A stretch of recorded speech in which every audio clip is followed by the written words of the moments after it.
sportu.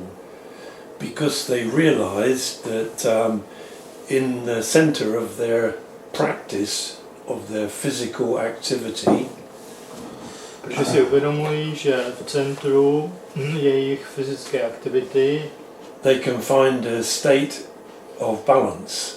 můžou najít stav rovnováhy. And the state of balance is a very nice state. A tento stav rovnováhy je velmi příjemný stav. And so several researchers have been looking at the similarity between physical activity in sport. Několik vědců se snažilo najít podobnost mezi fyzickou aktivitou ve sportu and meditation. a meditací. So I want to explain a bit more the physical aspects of Zazen. Takže bych rád trochu víc vysvětlil fyzické aspekty Zazenu.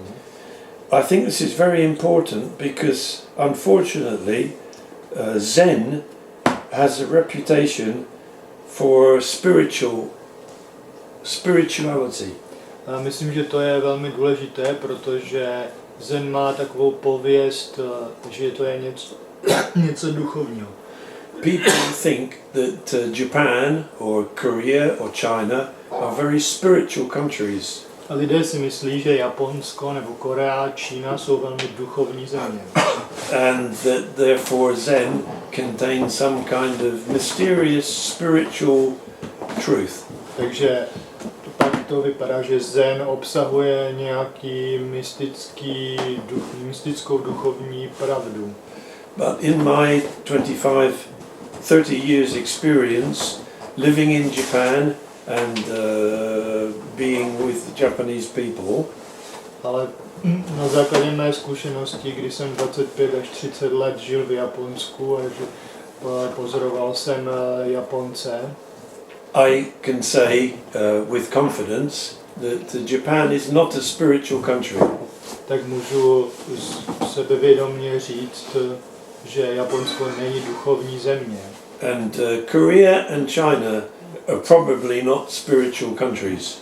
A Korea a Čína pravděpodobně taky nejsou duchovní země. But Europe is a spiritual place. Ale Evropa je duchovní země, duchovní místo. So when European people or American people look at Japanese Zen, Takže když Evropani nebo Američani se dívají na japonský Zen, they are looking for something missing in their own place. tak hledají něco, co chybí u nich doma. The spirituality of Christianity, Duchovnost křesťanství, which used to be very strong která bývala velmi silná, and is now becoming weaker. která se teď stává slabší. So they think that Zen is spiritual. Takže si myslí, že Zen je duchovní.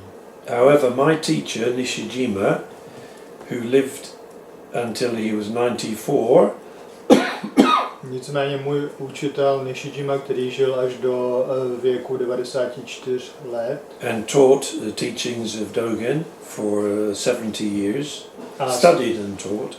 A 70 let studoval a učil učení mistra Dogena.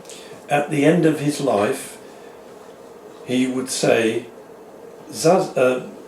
Buddhism is just balance of the autonomic nervous system.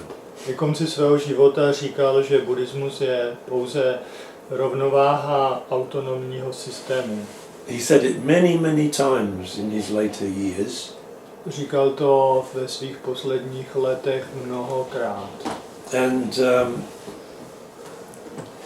there is more and more evidence in the modern world now. A v moderním světě je dneska čím dál víc důkazů, to suggest that he has some truth in what he says. Které vlastně potvrzují nebo potvrzují, že v tom, co říká, je hodně pravdy. For instance, This is in English. I'm sorry. Například, tohle je anglicky, já se omlouvám. It's not easy to understand, but it says posture and breathing affects autonomic function. Je to docela těžký pochopit, ale v podstatě to říká, že pozice těla a dýchání má vliv na autonomní systém. It says in this part here. Tady v této části to říká. Although there's a lot of evidence that posture affects our physiology. Že Yeah.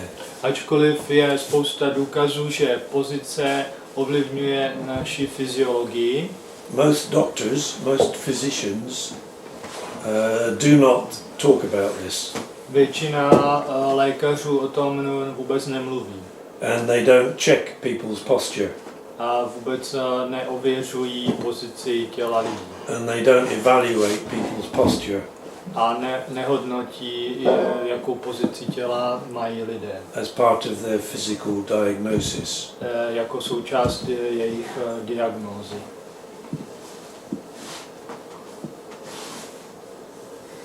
But the people who wrote this paper lidé, kteří napsali tady tu práci, concluded that there is a striking, significant influence došli k závěru, že je významná, jako opravdu silný důkaz on everything from function, breathing, production of hormones, ve všech oblastech jako dýchání, produkce hormonů, spinal pain, headaches, mood, blood pressure, bolest páteře, bolesti hlavy, krevní tlak, pulse and lung capacity, tep a kapacita plic.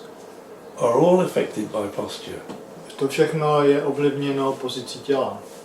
And the regulation of autonomic nervous system A regulace autonomního nervového systému is affected by posture. Je ovlivněna pozicí. So this is also these lordosis. Yeah. Okay.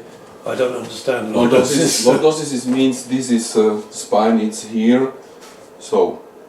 Inside. Okay. And here, opposite. Okay. This is the normal posture. Okay. So this. So of spine. Optimal, the best adult human posture Je jako optimální pozice dospělého lidského těla. Includes lordosis, so you can, what's that word in? Zahrnuje lordózu páteře. And so, It's up. yeah. So, of course, this is quite difficult to understand. To je docela těžké chápat. But there are several parts which are saying posture is very important, but doctors did not realize. A je tam několik částí, kde se říká, že pozice je velmi důležitá, ale lékaři si to neuvědomují. And posture affects the autonomic nervous system. A pozice ovlivňuje autonomní nervový systém. That's what my teacher said. To je přesně to, co říkal můj učitel. So I was very happy to read this paper. Takže já jsem byl velmi rád, že jsem mohl přečíst tady tu práci. Okay. Finish. Now. One moment, please. This is Australia in the background. Tady v pozadí máme Austrálii.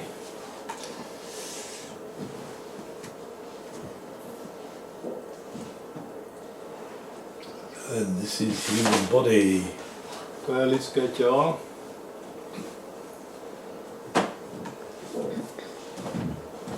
Okay.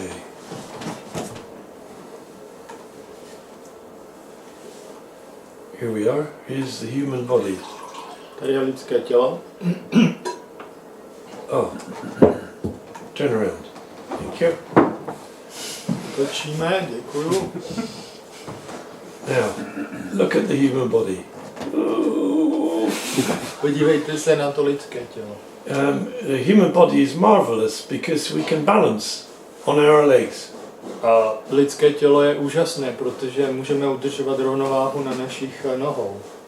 And people who are trying to make robots Lidé, kteří se snaží vyrábět roboty, have great difficulty to make the robot stand and balance. mají velké problémy, aby ten robot dokázal stát na dvou nohách. And it's the most difficult problem to get the robot who can walk and run without falling over. A to je jeden z největších problémů, když chcete vyrobit robota, který bude chodit a běhat, aniž by spadnul. So balance is at the center of our movement. Takže rovnováha je středem našeho pohybu.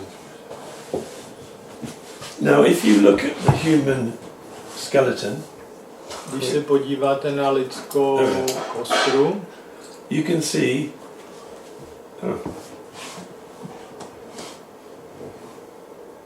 in the middle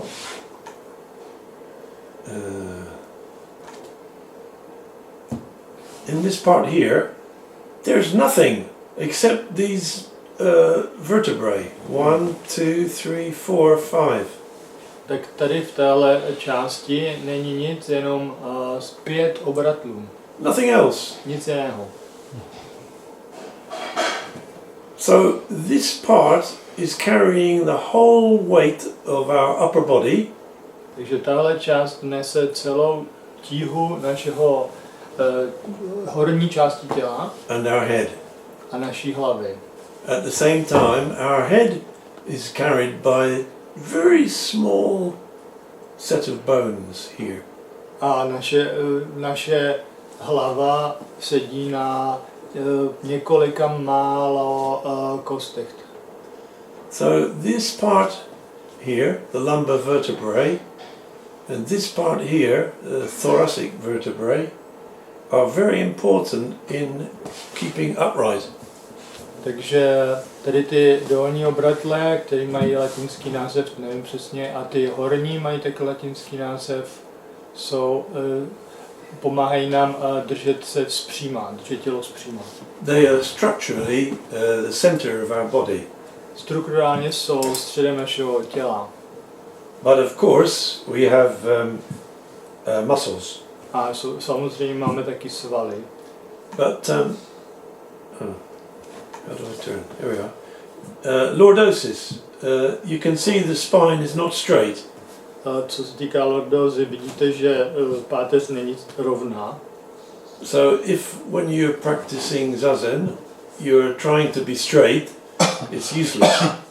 Takže když cvičíte Zazen a budete se snažit sedět úplně rovně, to je k ničemu. But you can be naturally straight.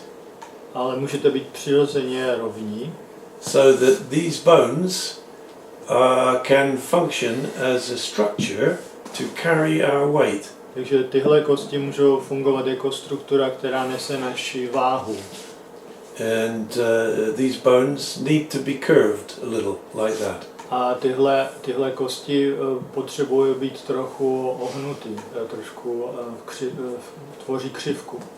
Now, let's look at this part here. Podívejme se na tuhle část. They are connected together, of course, with some tissues. A jsou samozřejmě pospojovány nějakou tkání. Very strong ligaments, so that we don't fall into pieces. A jsou to velmi silné vazy, tak aby jsme se nerozpadli. And then these ligaments also have some muscles on the top. A tyto vazy, říkám to správně, Boris, vazy? Ty vazy mají navíc ještě... Šlachy nebo vazy? These are muscles. Skôr väzy, ale Vazy. šlachy sú, tiež sa hýbe krv. A je to tak. Ligament, Okay. correct translation. I don't know. Možno. Na těch vazech jsou svaly. And you can see the muscles here. Vidíte tady ty svaly? So between the bones, Mezi obratly jsou svalová vlákna. these muscles are very small, A tyhle svaly jsou velmi malá, but they control our posture. ale kontrolují naši pozici. They also control sorry, I'm not so clever to operate. The space between the bones. A taky jsou zodpovědní za prostor mezi obratly. The space between the bones is cartilage. A ten prostor mezi obratly se nazývá, to jsem viděl, chrupavka. Yes. Šupka? Chrupavka. Chrupavka česky. Šupavka česky, tak. Tam je sice platnička, ale dobré. We're discussing the chapter Platnička. for cartilage. Right.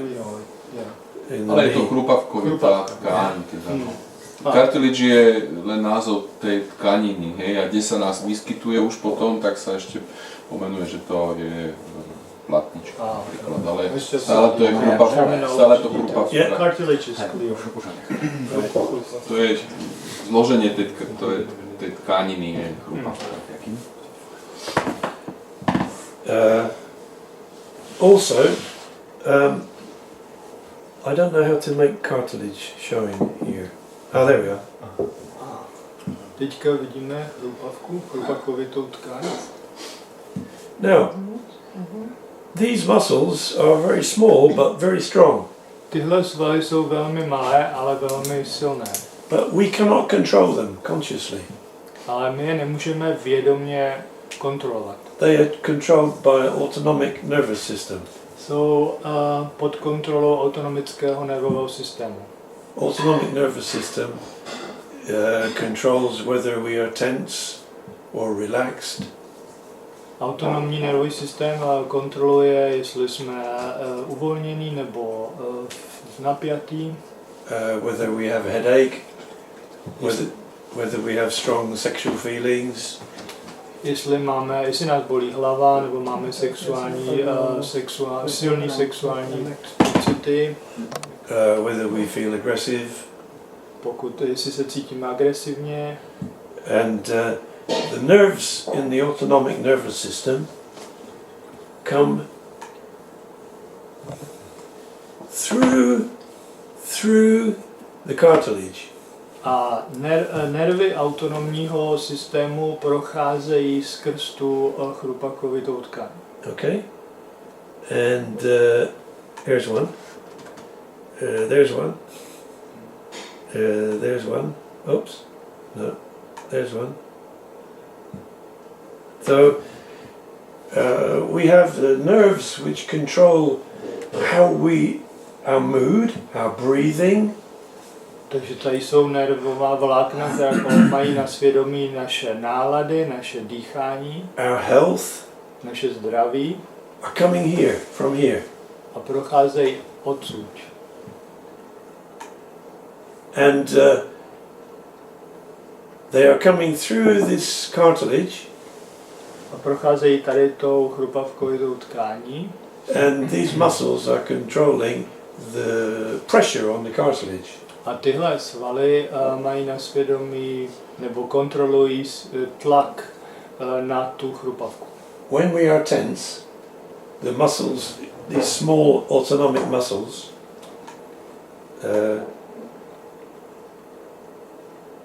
Když jsme v napětí, tak ty malé svaly autonomního systému they become shorter.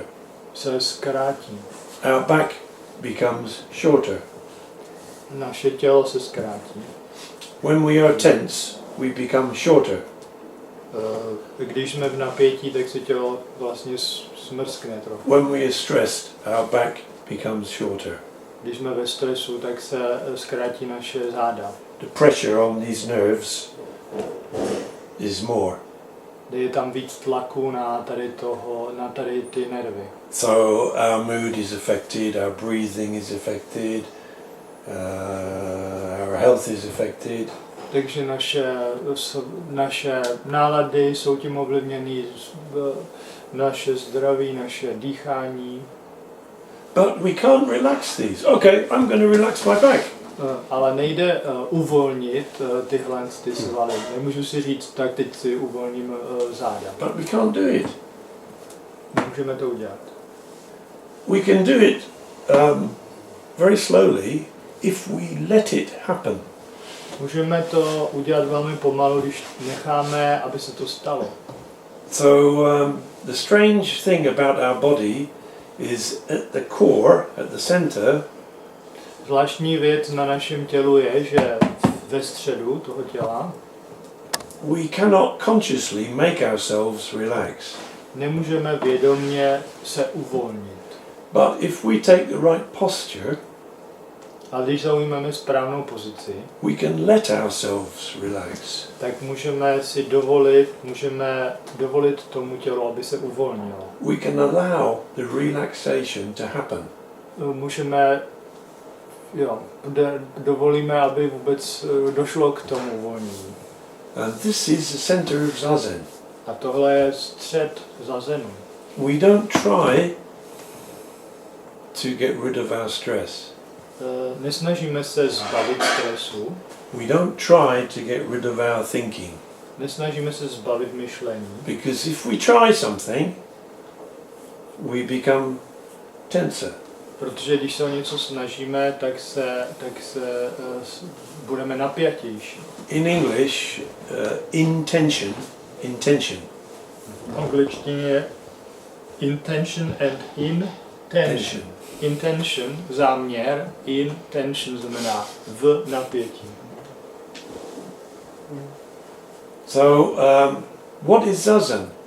Zazen is to have no intention.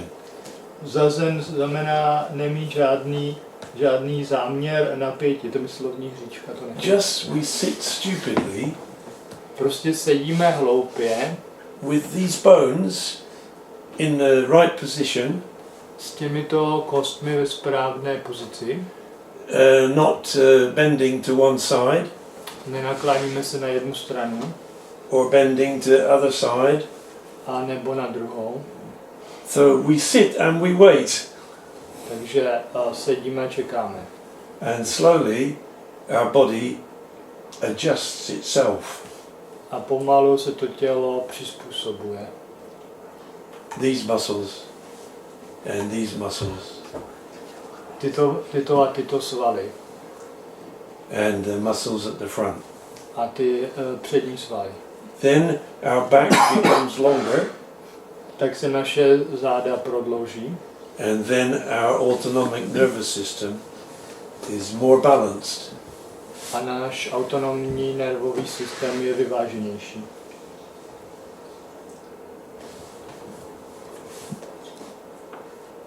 So from that point of view, Zazen is very simple practice. Z toho hlediska je Zazen velmi jednoduché cvičení.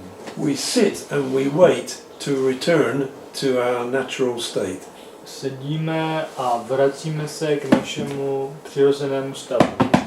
In Japanese, shikantaza V japonštině je to shikantaza, means just sitting. pouze sedět. We don't try, Nesnažíme se, we don't try to have intention, nesnažíme se mít záměr nebo být v napětí, just we wait prostě čekáme, to return to our natural state. aby jsme se vrátili k našemu přirozenému stavu. Okay, so how about sport? Takže co třeba sport? Well, if our muscles we have many muscles on top of these muscles. Máme spoustu svalů, které překrývají ještě ty spodní svaly. Many bigger muscles on top of the smaller muscles. Spoustu velkých svalů, které překrývají ty menší svaly. All these muscles become tense. A všechny tyhle svaly se můžou dostat do napětí. If we sit like this with the computer all day, když sedíme u počítače takhle celý den, our muscles become a little bit fixed like this. Naše svaly se stanou trochu